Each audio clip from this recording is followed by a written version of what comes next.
Olá, irmãos. Vamos agora para a nossa 10ª aula nessa nossa análise da segunda epístola de Pedro. Na aula passada, nós concluímos a nossa análise do segundo e penúltimo capítulo de 2 Pedro.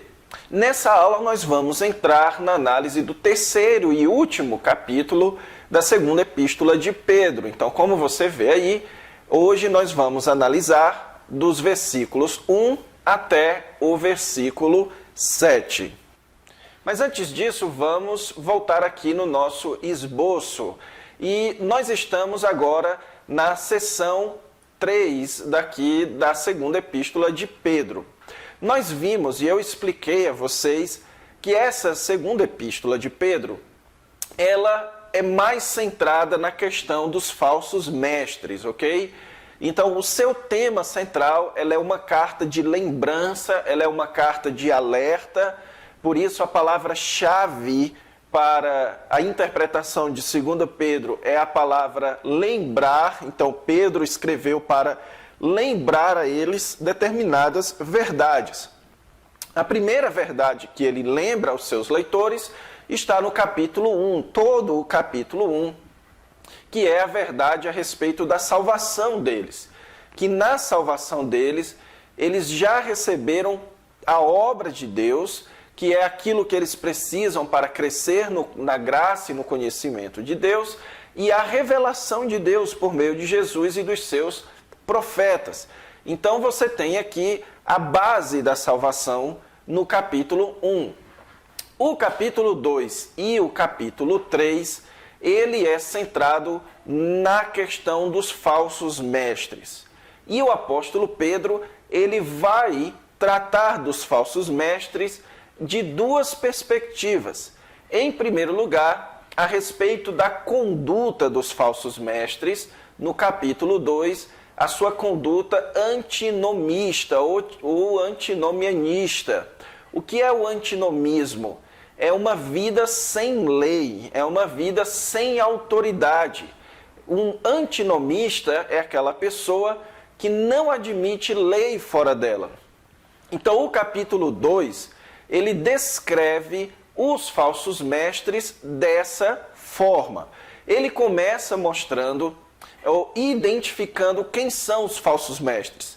São aqueles que inserem doutrinas heréticas dentro da igreja e que possuem uma vida antinomista, renegando o Senhor Jesus Cristo, vivendo de acordo com os seus próprios prazeres.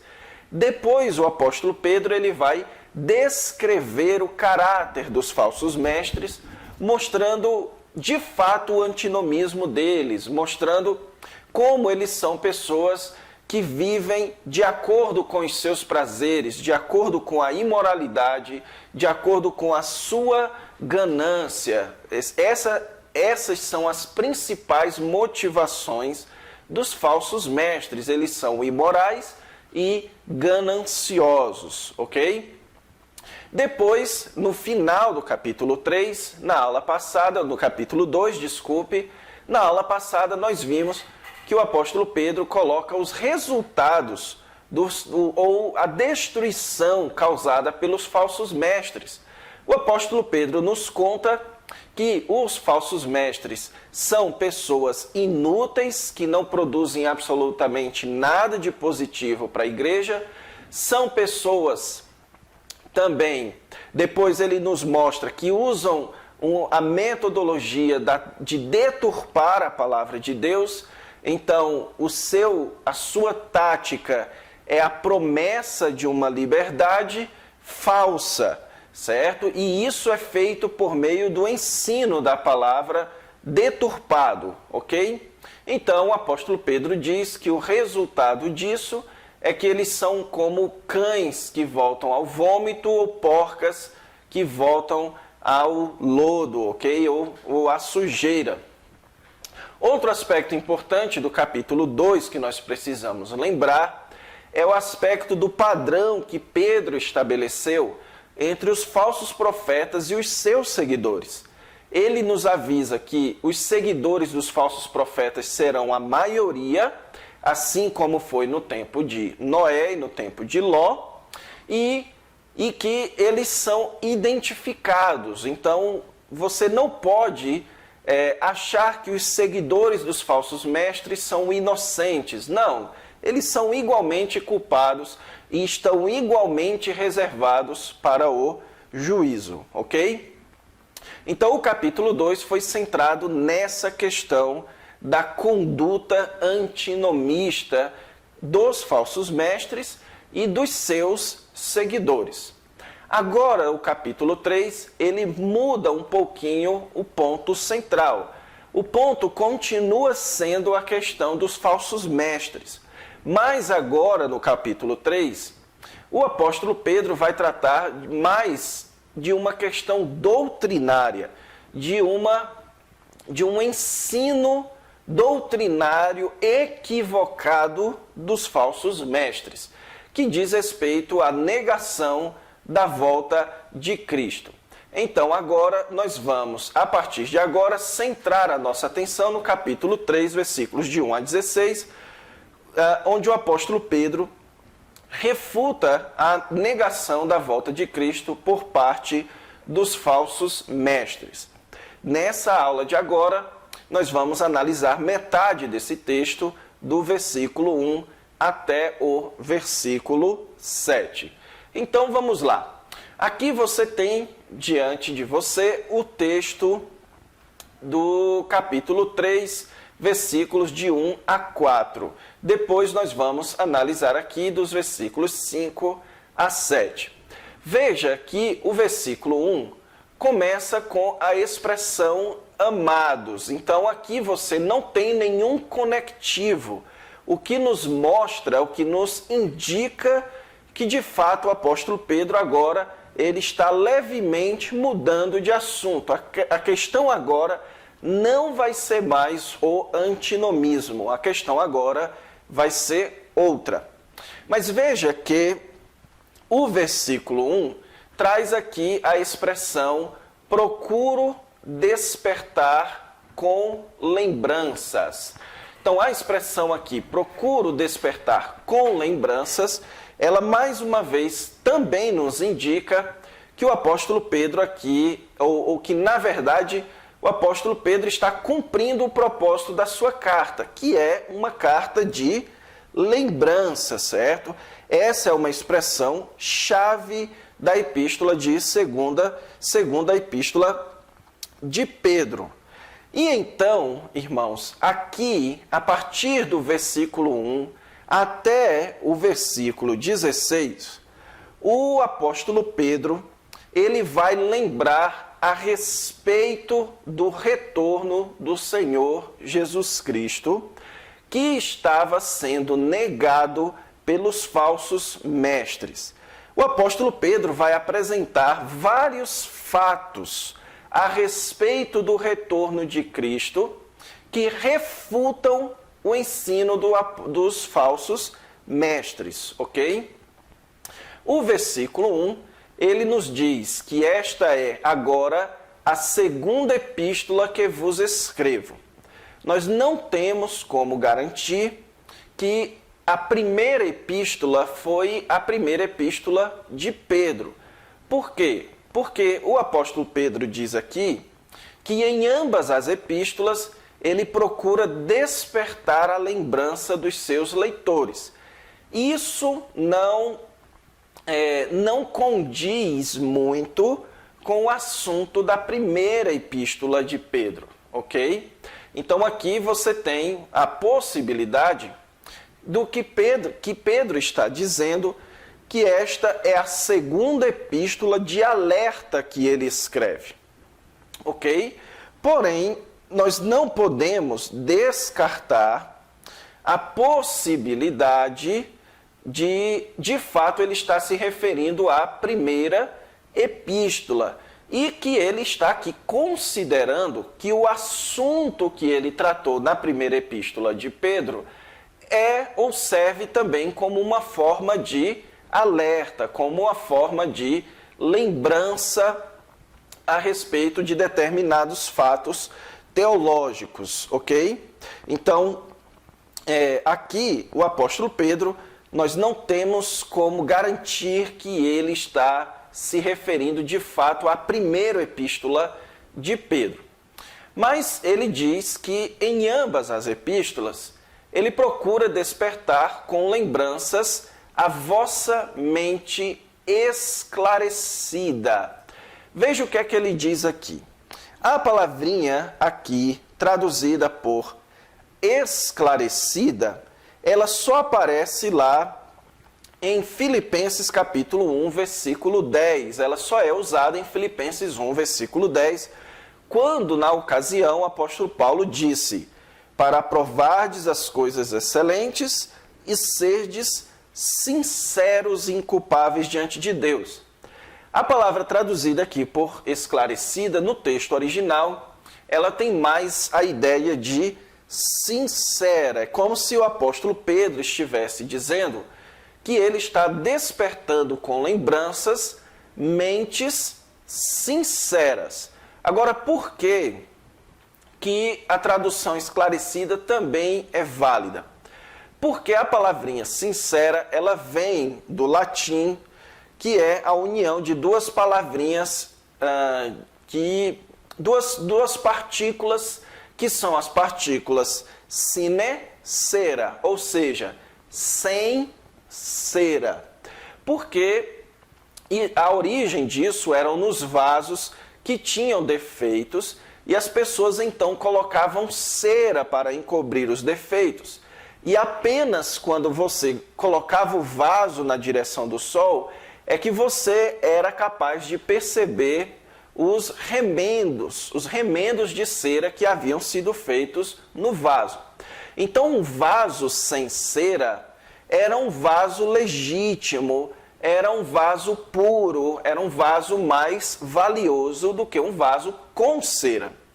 Então, aqui o apóstolo Pedro, ele vai fazer a distinção entre a mente dos seus leitores e a mente dos falsos mestres. A mente dos seus leitores é uma mente sem cera, ou seja, é uma mente que é puramente influenciada pela palavra de Deus. A mente dos falsos mestres, ela não é uma mente sem cera, ela não é uma mente esclarecida, ela é uma mente com cera, porque ela é influenciada por falsas doutrinas, especialmente, como eu já expliquei para vocês, do pensamento greco-romano, da filosofia grega, colocando dentro do cristianismo, ok? Então aqui o apóstolo Pedro, ele está tentando despertar essa mente que não é influenciada pelo pensamento humano. E qual é o propósito dessa lembrança? Versículo 2 aqui nos avisa que o propósito é para que vos recordeis das palavras que anteriormente foram ditas pelos santos profetas, bem como do mandamento do Senhor e Salvador, ensinado pelos vossos apóstolos. Veja isso que Pedro está dizendo. É muito importante a gente atentar nisso daqui. Ele, mais uma vez, usa aqui a ideia de recordar. Então, o propósito de Pedro é despertar a lembrança para que eles recordem. Recordar de quê? E veja que ele fala aqui das palavras, certo? E ele então atesta aqui 3 agentes autorizados de revelação da parte de Deus. Você tem aqui o anteriormente, que diz respeito a uma outra era, as palavras que foram ditas pelos santos. Santos aqui é uma expressão apontando aos crentes do Antigo Testamento, mas estes santos eram os santos profetas. Então Pedro aqui está se referindo ao Antigo Testamento. Pedro quer que os seus leitores recordem uma mente esclarecida, uma mente sem cera. Ela precisa ser uma mente influenciada pelos profetas do Antigo Testamento. como também do Senhor e Salvador. Aqui nós temos uma referência ao Senhor Jesus Cristo. Então você tem os profetas do Antigo Testamento, o Senhor Jesus Cristo, ensinado pelos vossos apóstolos. Então nós temos aqui, pessoal, os profetas, o Senhor Jesus Cristo e os apóstolos.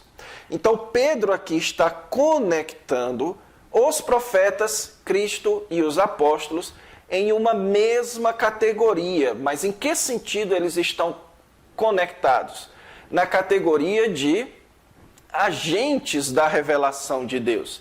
Eles é que são aqueles que trazem a revelação de Deus ao mundo, aqueles que trazem as profecias, aqueles por meio de quem o Senhor, ou o nosso Deus, ele nos revela a respeito do seu plano salvador, ok? Então Deus traz revelação a respeito do seu plano salvador por intermédio dos seus profetas. Muito diferente dos profetas de hoje, os profetas nos tempos bíblicos, tanto os do Antigo Testamento quanto os do Novo Testamento, conectados aos apóstolos, eles são agentes de revelação a respeito do plano de Deus. Então você tinha no Antigo Testamento, terminando com João Batista, e no Novo Testamento, terminando com os apóstolos, agentes de revelação a respeito do plano de Deus. Então, estes são aqueles por meio de quem Deus revela o seu plano. Então, Pedro quer dizer para eles que uma mente esclarecida, uma mente sincera, uma mente não influenciada negativamente, é uma mente que recorda ou que enfatiza a palavra de Deus, como está no Antigo e no Novo Testamento. Agora veja que ele diz o seguinte: para que vos recordeis das palavras das Escrituras. Resumindo aqui o versículo 2, Antigo e Novo Testamento. Tendo em conta, antes de tudo, que, ou seja, se recordem, o que é que Pedro está dizendo? Se recordem ou enfatizem as Escrituras, mas tenham em conta que as próprias Escrituras avisam que nos últimos dias virão escarnecedores com os seus escárnios, andando segundo as suas próprias paixões. Então você tem aqui algo que foi dito pelos profetas do Antigo Testamento, foi dito também pelo próprio Senhor Jesus Cristo, lá em Mateus capítulo 24, e também pelo apóstolo Paulo, por exemplo, em 1 Timóteo capítulo 4, versículos de 1 a 3, e também em 2 Timóteo. O apóstolo Paulo também fala deste fato dos últimos tempos. O que é que está sendo dito aqui? Então, o que é que Pedro está dizendo? Que as Escrituras revelam que nos últimos tempos surgirão estes falsos mestres. Que o surgimento de falsos mestres já é um fato atestado pelas Escrituras. Quando o apóstolo Pedro usa a expressão últimos dias, você não deve entender últimos dias como os dias imediatos que antecedem a segunda vinda de Cristo, como muitos pensam. Muitos dizem que nós estamos nos últimos dias porque o Senhor Jesus Cristo já está bem perto de voltar, como se nós já estivéssemos nos últimos anos da era da igreja. Não é isso. A expressão últimos dias, ela é uma expressão que aponta o período entre a primeira e a segunda vinda de Cristo. Estes são os últimos dias desta era, da era do pecado, da era que surgiu com a queda de Adão. Então, Satanás já foi vencido, o pecado já foi vencido, nós então entramos nos últimos dias. Então, aqui o apóstolo Pedro está nos dizendo que uma marca da nossa era é o surgimento dos falsos mestres. E que esses falsos mestres são pessoas que seguem as suas paixões. E o que é que eles ensinam? Versículo 4. Agora sim, nós temos aqui a doutrina que o apóstolo Pedro irá combater. A doutrina é a seguinte, ele coloca em forma de pergunta: onde está a promessa da sua vinda? Ou seja, você tem aqui claramente a doutrina que nega o retorno do Senhor Jesus Cristo. Eles estavam questionando que o Senhor Jesus Cristo ainda iria retornar. E qual era o argumento que eles utilizavam? O argumento que eles utilizam está aqui na segunda parte do versículo 4, que é um argumento chamado de uniformitarianista. O que é um argumento uniformitarianista? É a ideia que a criação ou a natureza, o mundo, a existência humana, ela é uniforme.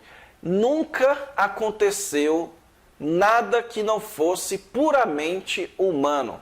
Isso é o quê?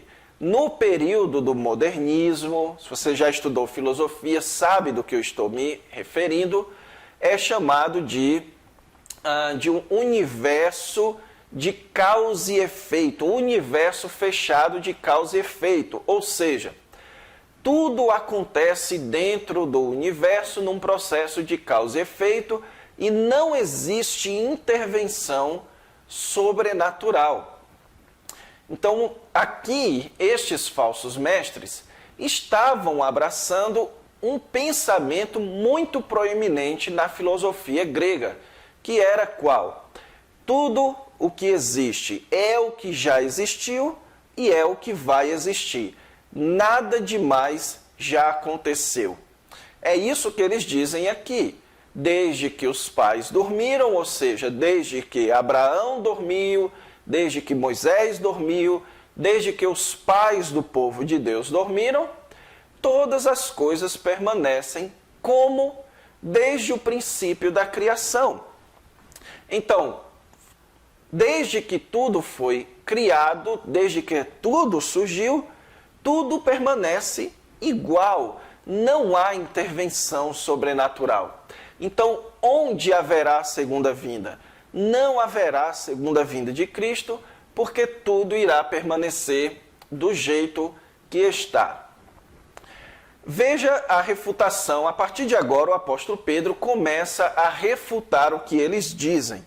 Só que a ênfase de Pedro não é tanto em desconstruir o argumento deles, mas ensinar a verdade para o seu povo. Veja que o versículo 5 ele diz: porque deliberadamente esquecem. Olha só a ênfase aqui. Enquanto a mente deles recordam das Escrituras, a mente dos falsos mestres esquecem as Escrituras. Olha que interessante. O apóstolo Pedro parte da autoridade das Escrituras. Tudo é uma questão de você recordar ou esquecer as Escrituras, de você valorizar ou negar as Escrituras. Quem valoriza as Escrituras, os profetas, Cristo e os apóstolos, sabe que haverá segunda vinda. Quem não valoriza as Escrituras, nega a segunda vinda. Mas veja o que é que ele diz que eles esquecem. Aqui o apóstolo Pedro, ele vai utilizar dois argumentos. Em primeiro lugar, um argumento da criação. Ele diz, de longo tempo, esquecem que de longo tempo houve céus bem como terra, a qual surgiu da água e através da água pela palavra de Deus. Então aqui no versículo 5, nós temos a primeira contra-argumentação de Pedro. Ele diz o seguinte: não, a criação foi um ato sobrenatural, porque foi pela palavra de Deus. Veja aqui, pela palavra de Deus. Eles esquecem que tudo o que existe surgiu pela palavra de Deus, ou seja, surgiu soberanamente. E o segundo argumento, aqui no versículo 6, é o argumento também do juízo soberano que Deus enviou ao mundo por meio do dilúvio, pela qual veio a perecer o mundo daquele tempo, afogado em água. Agora veja o detalhe aqui. Pela qual, olha essa expressão aqui, pela qual. Pedro está se referindo a quê com essa expressão pela qual? Ele está se referindo à palavra de Deus. Então, pela palavra de Deus, o mundo veio a perecer por água. Então, o mundo surgiu, a humanidade e tudo que existe surgiu da água pela palavra de Deus, e Deus julgou o mundo pela sua palavra com água.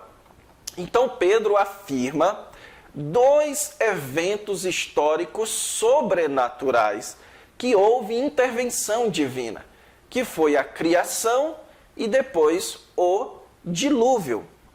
E então Pedro conclui no versículo 7.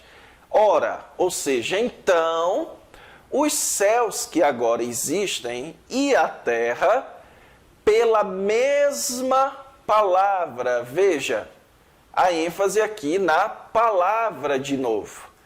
Pela mesma palavra, têm sido entesourados para fogo, estando reservados para o dia do juízo e destruição dos homens ímpios. Então, o que é que Pedro está dizendo? Que se a palavra de Deus atuou na criação, se a palavra de Deus atuou no dilúvio, a palavra de Deus também atuará no juízo final. E esse juízo final, que será promulgado pela palavra de Deus, ele será um juízo para fogo.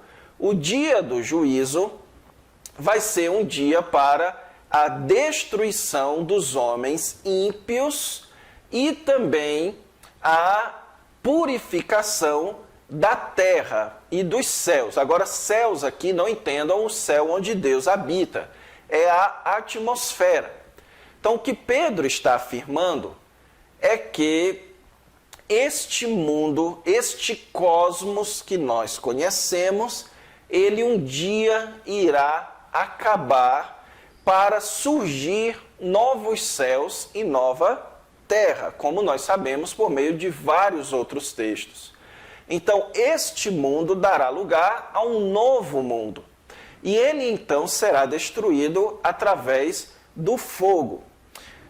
E nesse mesmo dia do juízo, haverá também o dia da destruição dos ímpios, também através do fogo.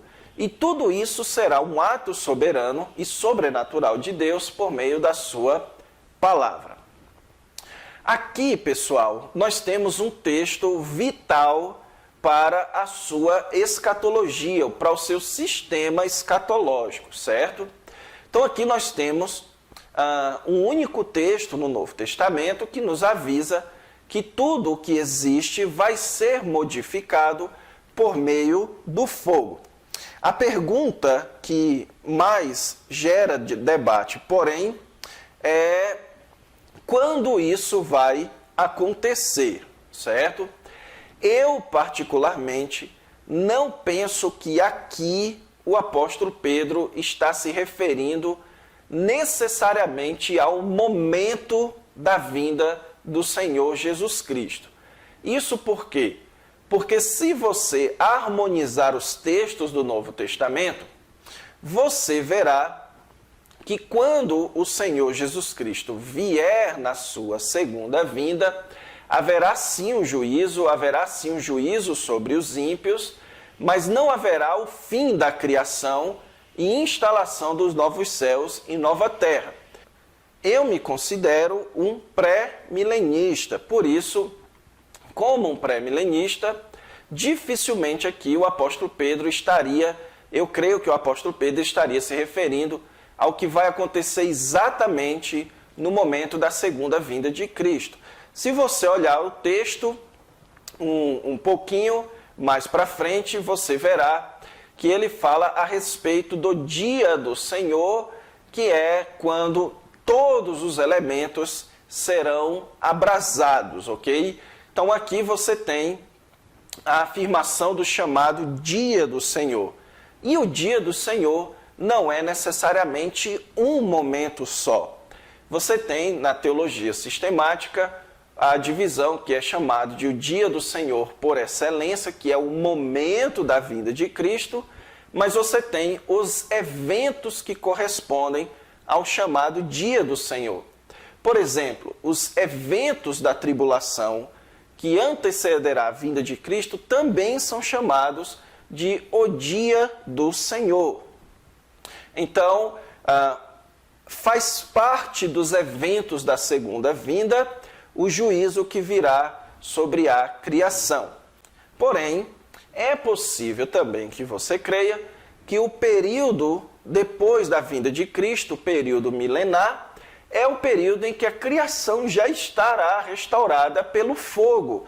Então aqui você pode também associar estes eventos com os eventos que vão marcar o começo do milênio. Então, nesse caso, você junta esse dia do juízo com o dia do Senhor, o momento da vinda do Senhor Jesus Cristo, ok?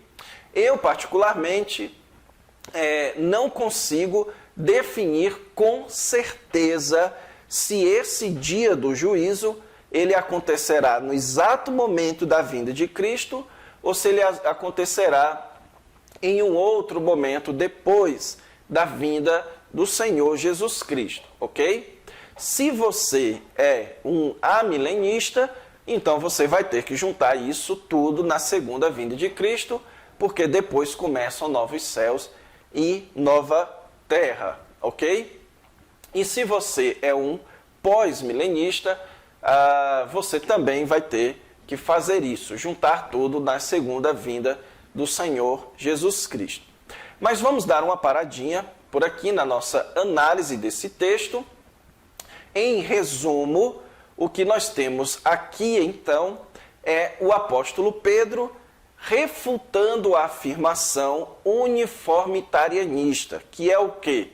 Que desde que o mundo existe, tudo permanece igual, sem intervenção sobrenatural. Pedro diz que não. A criação foi uma intervenção sobrenatural pela palavra de Deus, o dilúvio foi uma intervenção sobrenatural pela palavra de Deus.